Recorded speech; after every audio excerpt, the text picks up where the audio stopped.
নমস্কার। প্রাণারামের মাধ্যমে সম্প্রচারিত ভারত কথার গ্রন্থি মোচনে 436তম পর্বে আপনাদের সবাইকে জানাই সাদর সম্ভাষণ। মহামতি অনন্তলালের পরম আশীর্বাদে আমরা শুনে চলেছি ভারত কথা। আমরা রয়েছি উদ্যোগ পর্বে, আলোচনা করছি মহামতি বলরামকে নিয়ে। বলরাম অনুযোগ করছেন শ্রীকৃষ্ণকে, বলছেন শ্রীকৃষ্ণ তুমি যে সবসময় এত ধর্ম ধর্ম করো, কিন্তু দেখো তো এই ধর্ম যারা পালন করছে তাদের কি হীনবস্থা, এত ক্লেশ সহ্য করতে হচ্ছে ধর্মপথে থেকে পাণ্ডবদের, আর সর্বপ্রকার অন্যায় করে পৃথিবী শাসন করে চলেছে দুর্যোধন। এখানে ধর্ম কোথায় রইল? পৃথিবী কেন বিদীর্ণ হয়ে সেই অন্যায়কারী দুর্যোধনকে গ্রাস করছে না? তিনি এই কথায় শুধু কেবলমাত্র বলরাম কেবলমাত্র দুর্যোধনকেই ভৎসনা করলেন না, তিনি কুরু বৃদ্ধদের একে একে প্রত্যেকের নাম করে তাদেরকেও ভৎসনা করলেন।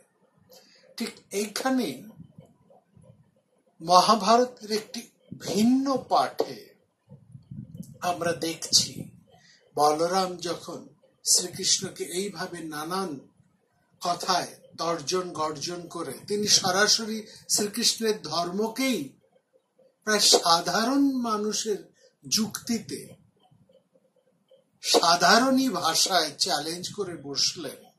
সেখানে শ্রীকৃষ্ণের ভূমিকাটি, শ্রীকৃষ্ণের অবস্থানটি সেই মহাভারতীয় পাঠে একটি চমৎকার শ্লোকের মধ্যে দিয়ে বলেছে, সাক্ষাত্র চিদ্দৈপু কূটস্থ ভাষয়েত। সাক্ষাত্র চিদ্দৌপু কূটস্থ ভাষয়েত। এই যে কথাটি বলছেন, কৃষ্ণ যেন সাক্ষী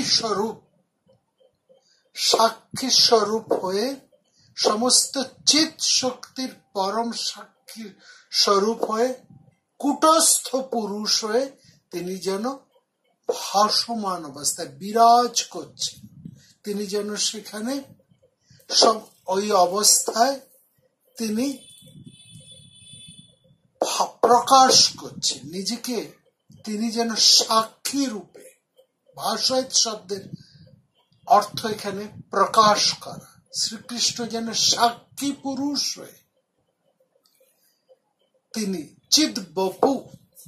চিদ্বপু মানে হচ্ছে চৈতন্য স্বরূপ হয়ে, সাক্ষী স্বরূপ হয়ে এবং চৈতন্য স্বরূপ হয়ে তিনি যেন নিজেকে প্রকাশ করছেন। এই শ্লোকটি রয়েছে, এটি একটি বেদান্তের মহাবাক্য পরবর্তী সময়ে ধরা হয়েছে, এবং এই বেদান্তের মহাবাক্যটিকে আমরা অন্যতম বেদান্তের অপূর্ব একটি গ্রন্থ পঞ্চদশী, তার মধ্যে পাই। পঞ্চদশীর 10ম অধ্যায়টিকে নাটক দ্বীপ প্রকরণ বলা হয়েছে। সেইখানে এই যে সব কথাগুলো রয়েছে তার বেশ কিছু আমরা শ্লোক তার মধ্যে পাচ্ছি, যেই শ্লোকগুলি মহাভারতীয় এই শ্লোকটিকে বিস্তৃতভাবে ব্যাখ্যা করছে, সমর্থন করছে, এবং বেদান্তের সূত্রগুলোকে এখানে আমরা চমৎকার ভাবে বিশ্লেষিত হয়ে উঠতে দেখেছি। অর্থাৎ মহাভারতের মধ্যে যেমন সমস্ত দর্শনের কথা আছে, তেমনি বেদান্তেরও কথা আছে, এবং এই বেদান্তের মহাভাগ্যের বিশ্লেষণ আমরা, এবং এই সাক্ষাত্র চিদ্বপু কূটস্থ ভাষয়েত এইটিকে বেশ কয়েকটি শ্লোকের মধ্যে পঞ্চদশীতে যেন আরো বিস্তার করে সেই সাক্ষী পুরুষকে বর্ণনা করা হয়েছে। 10ম অধ্যায় নাটক দ্বীপ প্রকরণ কি বলা হয়েছে পঞ্চদশীতে আমরা যদি একটু দেখি, তাহলে এখানে মহাভারতের এই শ্লোকটির তাৎপর্যকে আমরা যথাযথভাবে বুঝতে পারব।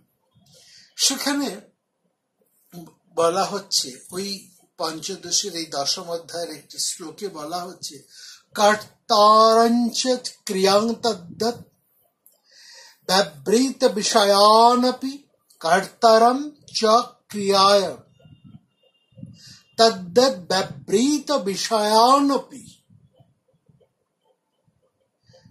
তারপরে কি বলছেন? তারপরে বলছেন, স্ফোরয়েদেকয়ত্নেন যোহসৌ সাক্ষাত্র চিদ্বপু।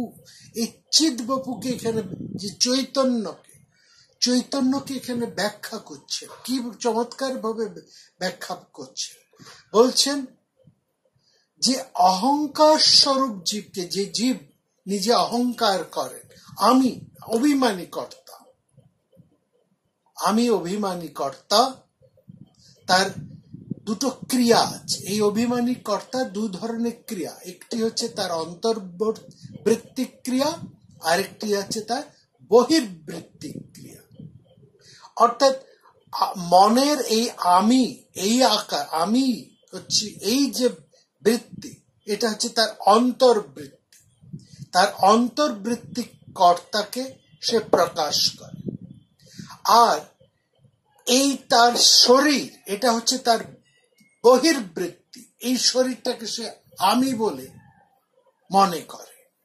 এর ফলে ভাবে যে আমি, এই মন হচ্ছে আমি এবং এই শরীর হচ্ছে আমি। আমি মন, এই শরীরটাই হচ্ছে আমি, যে শরীরের মাধ্যমে আমি রূপ, রস, গন্ধ, বর্ণ সমস্ত কিছুকে আমি সম্ভোগ করি, আমি সম্ভোগ করি। এই আমি অন্তর্বৃত্তীয় এবং শরীর, এই বহির্বৃত্ত দিয়ে সে নিজেকে কর্তা বলে ভাবছে। কর্তারম ক্রিয়া, সে কর্তা কি করছে না, কর্তা এই অহংকার রূপী জীবকে, মনোবৃত্তি রূপ তার ক্রিয়াকে এবং সমস্ত বিষয়কে আসলে বস্তুত যিনি প্রকাশ করেন, বেদান্ত শাস্ত্রে তাকে চৈতন্য স্বরূপ, সাক্ষী স্বরূপ বলা হয়েছে। সাক্ষাত্র চিদ্বপু, তাকে সাক্ষী স্বরূপ, যিনি এই অহংকার স্বরূপ সমগ্র জীবকে, যে জীব নিজেকেই নিজে অহংকার করে বলছেন আমি সব, আর বস্তুত সেই জীবকে যিনি প্রকাশ করেন, তিনি হচ্ছেন পরম সাক্ষী, তিনি হচ্ছেন পরম চৈতন্য। এখানে চিদ্বপু, সাক্ষাত্র চিদ্বপু, এই শব্দটি অর্থ আমরা পাচ্ছি। তাহলে ওইখানে আমরা পাচ্ছি সাক্ষাত্র চিদ্বপু। এই সাক্ষাত্র চিদ্বপুর পরিচয়টি আমরা পঞ্চদশীতে এসে দশম অধ্যায়ের নবম শ্লোকের মধ্যে বিস্তৃতভাবে আমরা এটিকে পাচ্ছি। এখানে বলছেন এই অহংকার রূপ জীবকে, তার সমস্ত ক্রিয়াকে এবং সমগ্র বিষয়কে, রূপ, রস, গন্ধ, স্পর্শ, এই যাবতীয় যে বিষয়, অর্থাৎ জীবের ক্রিয়া এবং তার বিষয়কে যিনি প্রকাশ করেন, সেই চৈতন্য সত্তাকেই বেদান্তে সাক্ষী বলে স্বীকার করা হয়। বেদান্ত তাকে সাক্ষী বলে। যৎ সহং সাক্ষাত্র চিদ্বপু, তার কাজ হচ্ছে জীব এবং তার বৈশিষ্ট্য সবকিছুকে প্রকাশ করা। তারপরেই বলছেন যে, দেখুন এখানে বলছে কি হচ্ছে, সাক্ষাত্র চিদ্বপু কূটস্থ, তিনি কূটস্থ পুরুষ। এই কূটস্থ পুরুষেরও ব্যাখ্যা কিন্তু আমরা এখানে পাচ্ছি। সেটা পাচ্ছি এই দশম অধ্যায়ের 13 নম্বর শ্লোকের মধ্যে। সেখানে কূটস্থ পুরুষের ব্যাখ্যা করছে, নিরন্তরং ভাসমানে। এই যেখানে দেখুন কি বলছে, কূটস্থ ভাষায়েত, কূটস্থ ভাষায়েত। এই কূটস্থ ভাষায়েতকে কি চমৎকার করে আমরা পঞ্চদশীর এই দশম অধ্যায়ের 13 নম্বর শ্লোকটিকে ব্যাখ্যা করছি। কি বলছে, নিরন্তরং ভাসমানে কূটস্থে গুপ্তি রূপতঃ তদ্ভাষা ভাষমানয়ং বুদ্ধির নৃত্যত অনেকধা। নৃত্যতি বলছেন অনেকধা, অনেক ভাবে, যেন এই কুটস্থ কি, যিনি নির্বিকার, এই যে সাক্ষী পুরুষের কথা বলা হচ্ছে, হলো যিনি প্রকাশ করেন সমস্ত জীব, সমস্ত বিষয় এবং জীবের ক্রিয়াকে আসলে যিনি প্রকাশ করেন, সেই চৈতন্যময় সত্তা, তাকে বলা হচ্ছে সাক্ষী পুরুষ, তাকে বলা হচ্ছে কুটস্থ। তিনি কেন? জীবের হৃদয়ে গহনে তিনি অবস্থান করেন পরমাত্মা বলে, এই জন্য তাকে বলা হয় কুট পুরুষ বা কুটস্থ, নির্বিকার সাক্ষী। তিনি জ্ঞপ্তি রূপত সপ্রকাশ চৈতন্য রূপে নিরন্তরম ভাস, মানে সবসময় প্রকাশিত হয়ে এই বুদ্ধিকে চৈতন্যের প্রকাশ দ্বারা তিনি নানাভাবে প্রকাশ করে চলেছেন, নানাভাবে তিনি প্রকাশ করেছেন। এই যে চৈতন্যের প্রকাশ করে, সেটাকে আরো চমৎকার করে 11 নম্বর শ্লোকে এখানে বলছেন, নৃত্যশালা স্থিত দীপ প্রভং সভাশ্চ নর্তকীম দীপদেদ বিশেষেণ তদ্ভাবেপি দীপ্যতে। কিরকম বলছে, কিভাবে সেটা হয়, কিভাবে তিনি প্রকাশ করেন? ভাষায়তে সর্বং নৃত্যশালাস্ত দীপবৎ। 10ম শ্লোকে বলছে তিনি সব কিছুকেই প্রকাশ করেন। কেমন ভাবে প্রকাশ করেন? যেন একটা নৃত্যশালার দ্বীপের মতো। কি চমৎকার উদাহরণ সেই জায়গাটা বলছেন এই যে জীব বলছে আমি দেখছি, আমি শুনছি, আমি বলছি, আমি করছি, আমি অনুভব করছি, এই যে সমস্ত কিছুকে প্রকাশ করছেন সেই সাক্ষী পুরুষ কিরকম? যেন একটা নৃত্যশালার দ্বীপের মতন সবাই সমস্ত কর্মকে তিনি প্রকাশ করছেন। তার প্রকাশটাকে তিনি নৃত্যশালার দ্বীপের সাথে তুলনা করছেন। কিরকম নৃত্যশালার দ্বীপ? যে একটা নৃত্যশালার মধ্যে, একটা নৃত্যাগারের মধ্যে, যেখানে নর্তকীরা নৃত্য পরিবেশন করছে, তো সেখানে কি শুধু নৃত্যকেই সেই প্রদীপ প্রকাশ করছেন? তা তো নয়। সেই নৃত্যকালে যার নৃত্যশালা, সেই মালিক বসে আছে, সেই প্রভু বসে আছেন, তাকেও প্রকাশ করছে। যারা এই নৃত্য দেখছেন সমস্ত দর্শকদেরকে, তাদেরকেও সেই আলোতে দেখা যাচ্ছে, সেই দর্শকদেরকেও প্রকাশ হচ্ছে, সেই দর্শকেরাও প্রকাশিত হচ্ছে, নর্তকীরা তারাও প্রকাশিত হচ্ছে, এবং তারা আছে এবং তারা নেই, এই সবটাই কিন্তু ওই নৃত্যশালার দ্বীপই প্রকাশ করে চলেছে। সুতরাং বলা হচ্ছে এই সাক্ষী স্বরূপ চৈতন্য আমাদের অন্তরে কুটস্থে তিনি অবস্থান করে সেই নৃত্যশালার দ্বীপের মতন তিনি না নিজে নৃত্যের সাথে যুক্ত, না সেই শালার সঙ্গে, সেই গৃহের সঙ্গে যুক্ত, না নৃত্য পরিবেশনকারী নর্তকীদের সঙ্গে যুক্ত, না নৃত্যশালার যিনি প্রভু মালিক তার সাথে যুক্ত। তিনি সম্পূর্ণ আলাদা, তিনি কারো সাথেই যুক্ত নন, অথচ তিনি কিন্তু সবাইকে প্রকাশ করছেন। এই যে নর্তকীরা নাচছেন, দর্শকেরা দেখছেন, প্রভু আয়োজন করছেন, সভ্যরা উপস্থিত আছে, প্রত্যেকেই ভাবছে আমি দেখছি, আমি দেখছি, আমি করছি, আমি নৃত্য পরিবেশন করছি। এই যে তারা যা যা করছে তাদেরকে প্রকাশ করছে সেই প্রদীপ। সেই প্রদীপটি আছে বলেই প্রত্যেকে সেই নৃত্য অনুষ্ঠানকে উপভোগ করতে পারছে। নর্তকীরা তাদের নৃত্য পারঙ্গমতা প্রকাশ করতে পারছে, দর্শকেরা তা উপভোগ করতে পারছে। অর্থাৎ সবকিছুই সম্ভব হচ্ছে সেই সাক্ষী প্রদীপটির জন্য, যিনি সবাইকে প্রকাশ করে চলেছে। অর্থাৎ নির্বিকার সাক্ষী সপ্রকাশ গায়ত্রী চৈতন্যের স্বরূপ সদা প্রকাশমান থেকে এই বুদ্ধির এই চৈতন্যের প্রকাশ দ্বারা নানাভাবে নানা জনে নানা ক্রিয়াকে তিনি প্রকাশ করে চলেছে।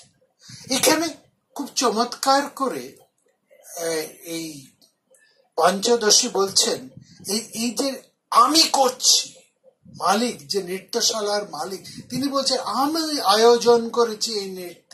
আমি যদি আয়োজন না করতাম কোথায় এই নর্তকীরা নাচ দেখাতো, আর কিভাবেই বা তোমরা এই নৃত্য দর্শন করতে। নর্তকীরা ভাবছেন আমি নৃত্য করছি, আমি যদি এরকম অনুপম নৃত্য প্রকাশ না করতাম তোমরা উপভোগ করতে কি করে। দর্শকরা বলছে আমরা উপভোগ করছি বলেই না তোমার এই নৃত্য প্রদর্শন সার্থক। প্রত্যেকের এই অহংকার এখানে যেন প্রভু হয়ে বসে আছে। বিষয় যার মাধ্যমে এটা আমরা দেখছি, এই যে নৃত্যের বিষয়, এই যে দর্শন, এই যে চক্ষু চৌক দিয়ে আমরা দেখছি, উপভোগ করছি, এই যে বিষয় শব্দ, এই দর্শন, দেখা, শোনা, শব্দ, সবটাই হচ্ছে যেন সভ্য হিসেবে বলছে। আর আমাদের মন হচ্ছে, বুদ্ধি হচ্ছে যেন নর্তকী, আর তাল বাদ্য যা কিছু সমস্ত হচ্ছে যেন এই আমাদের ইন্দ্রিয়, আর সাক্ষী হচ্ছে সেই প্রদীপটি। সেই প্রদীপটি আছে বলেই না সবার অহংকার, সমস্ত বিষয়, সমস্ত বুদ্ধি, সমস্ত ইন্দ্রিয়ের সেখানে ক্রিয়া হচ্ছে, প্রকাশ ঘটছে। এই সাক্ষী স্বরূপ ভাবে তিনি রয়েছেন। নৃত্যশালার দ্বীপ যেমন এক জায়গায় স্থির থেকে নির্বিকল্প থেকে সেই গৃহের, সেই নৃত্যশালার সমস্ত কিছুকে সমানভাবে কোন রকম পক্ষপাত না করে প্রকাশ করেন, সেই রকম নির্বিকার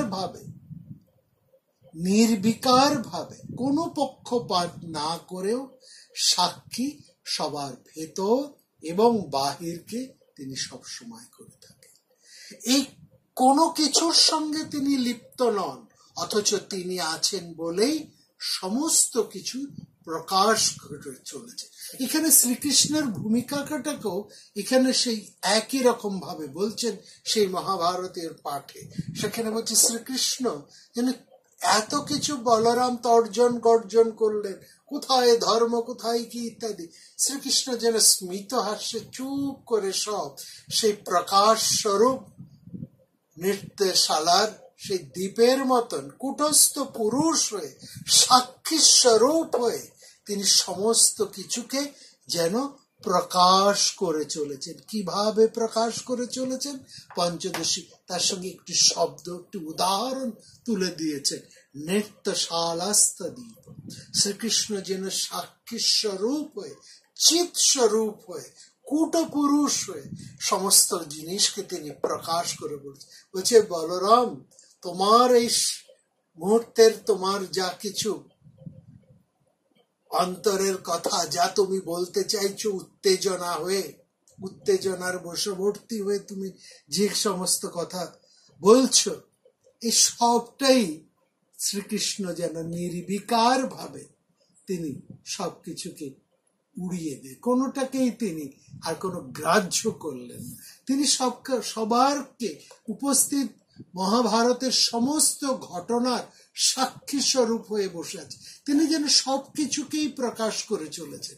অর্থাৎ শ্রীকৃষ্ণকে এই মহাভারতীয় ধারণার মধ্যে দার্শনিকেরা তাকে একেবারে চরম কূটপুরুষ, সেই সাক্ষী পুরুষ রূপে তারা বর্ণনা করছে।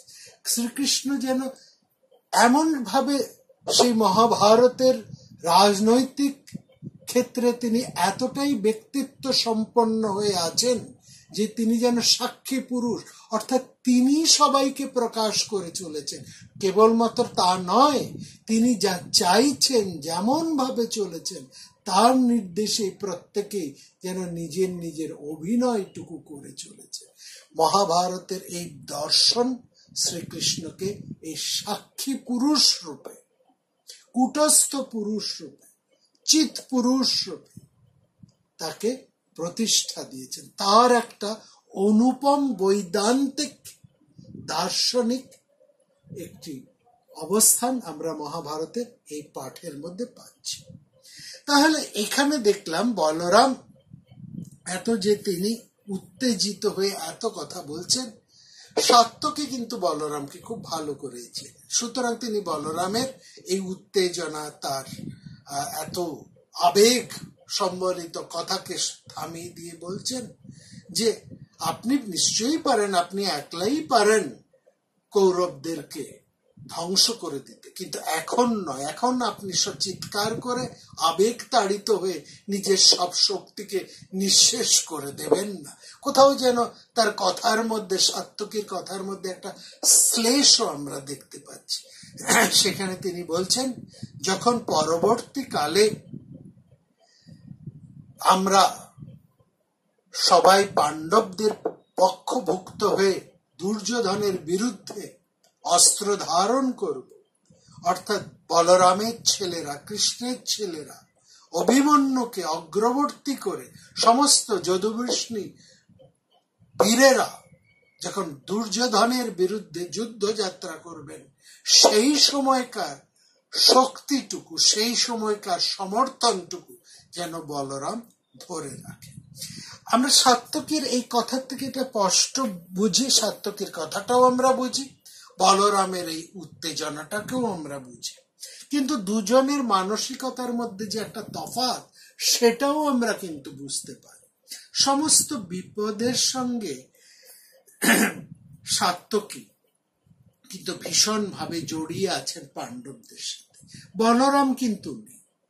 প্রবাস ক্ষেত্রে যুধিষ্ঠির, ভীম এদের দুর্দশা দেখে বলরাম ধৃতরাষ্ট্র দুর্যোধনের উপর যতই উষ্মা প্রকাশ করে থাকুন না কেন, তিনি তার মানসিক দুর্বলতায় কিন্তু কাউকেও সেরকম ভাবে ভালোবাসতে পারেন না, কারো পক্ষভুক্ত হয়ে উঠতে পারেন না। আসলে তিনি অন্যের দোষও সেরকম ভাবে দেখতে পারেন না, বা দেখলেও সেটা পরবর্তী সময়ে তিনি ভুলে যান।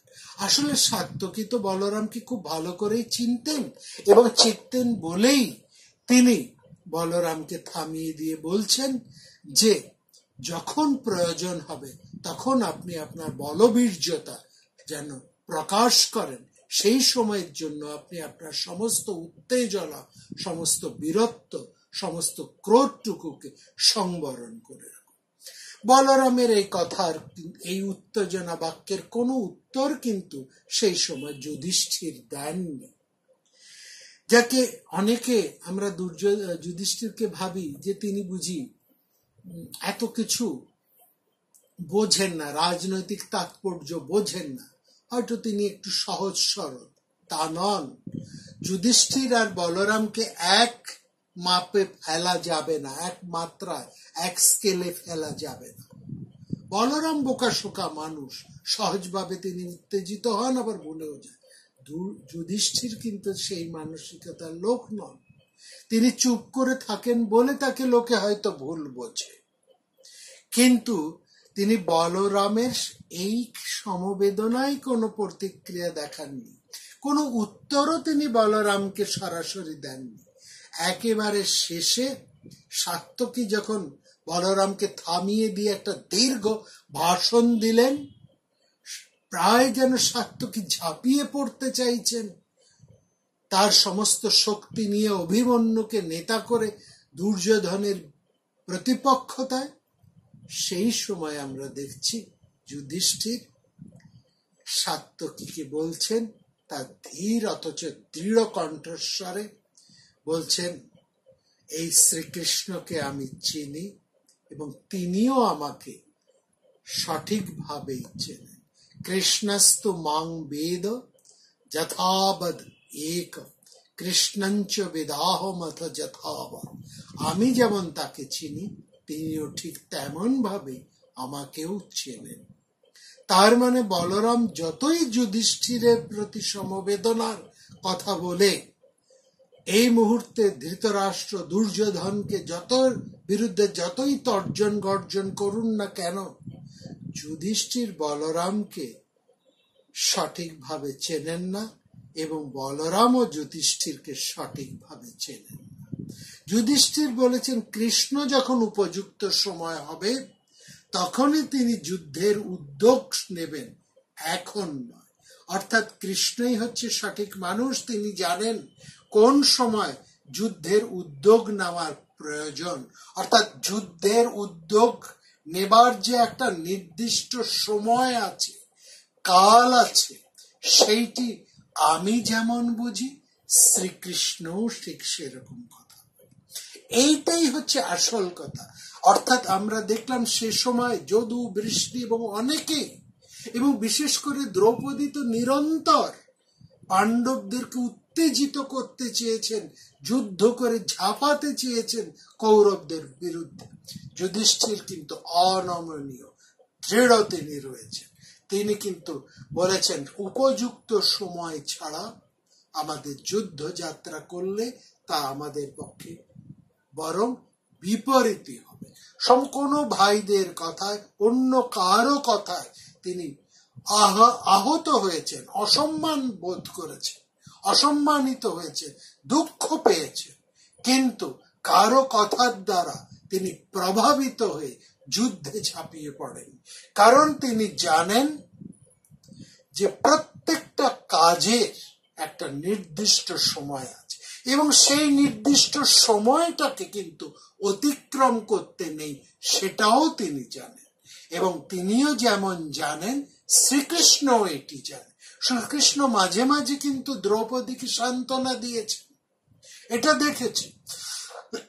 তিনি দ্রৌপদীকে সান্ত্বনা দিয়ে বলেছেন আমি থাকলে এরকম হতো না, বা সত্যিই তো এর প্রতিবাদ হওয়া উচিত, এটা করা উচিত বলে তিনি দ্রৌপদীকে সান্ত্বনা দিয়েছেন, ভীমকে সান্ত্বনা দিয়েছে।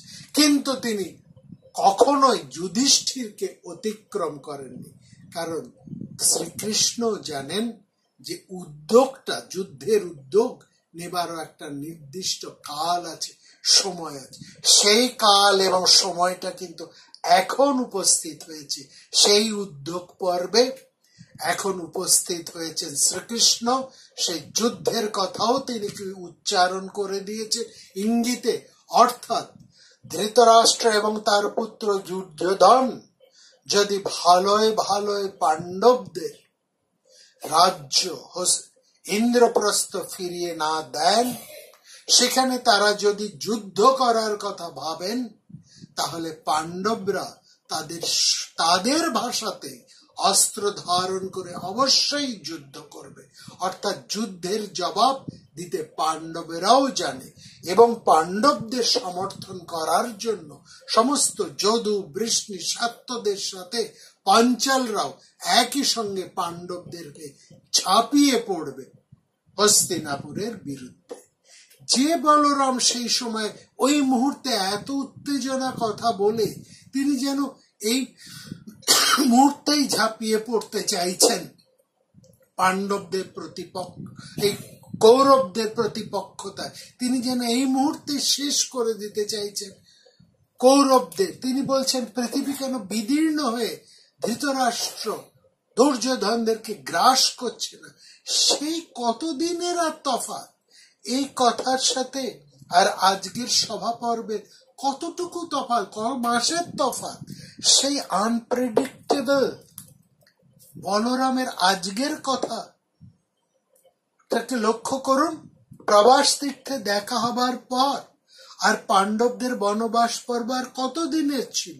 বেশি নয়, 1 বছর কাল অজ্ঞাতবাসের শেষেই তো বিরাট নগরে আজ বিরাট নন্দিনী উত্তরার সাথে অভিমন্যুর বিবাহ উপলক্ষ করে এই বিশাল যুদ্ধের মানে আগামী ভবিষ্যৎ পরিকল্পনার মন্ত্রণা সভা বসেছে। এই 1 বছরের মাত্র তফাৎ। সেখানে যেমন পরমাত্মীয় হিসেবে কৃষ্ণ বলরাম দুজনেই উপস্থিত আছেন, এবং সেখানে উপস্থিত আছেন অন্যান্য যদুবৃষ্ণীরা, প্রত্যেকেই শ্রীকৃষ্ণের মতের সাথে প্রায় সহমত পোষণ করছেন। সেখানে বলরাম এই 1 বছরের মধ্যে এতটা পাল্টি খেয়ে গেলেন। তিনি কি বলছেন? তিনি বলছেন অবশ্যই দূতকে যেতে হবে এবং সে গিয়ে দুর্যোধনের মতও জানতে হবে, কিন্তু তিনি বলছেন এমন ভাবে যেন সেই দূত গিয়ে কথা বলে যাতে দুর্যোধন অসম্মানিত না বোধ করেন, অর্থাৎ দুর্যোধনের কাছে হাত জোড় করে তিনি যেন পাণ্ডবদের প্রাপ্য রাজ্যটুকু ভিক্ষা করেন। এই বলরাম 1 বছর আগে যে কথা বলেছিলেন, 1 বছর বাদে তিনি কতটা পরিবর্তন হয়ে গেছে। বলরাম বলছেন যুধিষ্ঠির তো পাশা খেলা জানেই না, আর তার বন্ধুরাও তো তাকে পাশা খেলতে বারণ করেছিল, তবু সে পাশা নিপুণ শকুনিকে বেছে নিয়েছে পাশা খেলার জন্য, সেই জন্যই তো তাকে হারতে হয়েছে। অর্থাৎ তাকে যা বোঝানো হয়েছে বলরাম সেটাই বুঝেছে। বলরাম ভালো করে জানেই না যে সত্যি কি ঘটনা ঘটেছিল। যুধিষ্ঠির কখনোই স্বেচ্ছায় শকুনিকে প্রতিপক্ষ হিসেবে চাননি, আর বলরাম এই কথা ভালো করে ভাবেনি না। তার আগেই তিনি তার মনে যা হয়, যা শুনেছেন, অন্য তাকে যা বুঝিয়েছে, সেই কথাই তিনি বলে ফেরে বলছেন, দুধ গিয়ে যেন প্রণিপাত করে পাণ্ডবদের হয়ে ভিক্ষা প্রার্থনা করে। এই কথা সহ্য হলো না, বলরামের এই কথা সহ্য হয়নি। তার পাশে বসা সাত্যকী, আমরা বলেছিলাম লক্ষ্য করুন কার পাশে কে বসেছে, বলরামের পাশে কিন্তু বসেছেন সাত্যকী। বলরামের পাশে সাত্যকী বসার কারণ এটাই, সাত্যকী খুব ভালো করে বলরামের চরিত্রটিকে তিনি জানেন। তিনি জানেন এই বলরাম এমন একজন লোক, তিনি বেফাস মন্তব্য করে সব সময় সবার মূল উদ্দেশ্যটাকে নষ্ট করে দিতে পারেন। অথচ তিনি এতটাই গুরুত্বপূর্ণ, এতটাই প্রভাবশালী যে তাকে বাদ দিয়ে কোনো সভা আহ্বানও করা যায় না, তাকে অতিক্রম করা যায় না, তাকে সরিয়ে রাখা যায় না। অথচ তার চরিত্রটা এতটাই জটিল ধরনের, তখন তিনি কোথায় কি কথা বলবেন, কি বলতে হয়, কি বলতে নেই, সে জ্ঞান বুদ্ধি বলরাম সব সময় ঠিক থাকে না। তিনি মেপে কথা বলতে তো পারেনই না, বরং তিনি অন্যরা তাকে যা বোঝায়, শত্রুপক্ষ তাকে যা বোঝায়, সেইটিকে বুঝে এনে তিনি সেই কথাগুলোকে উদ্গার করেন।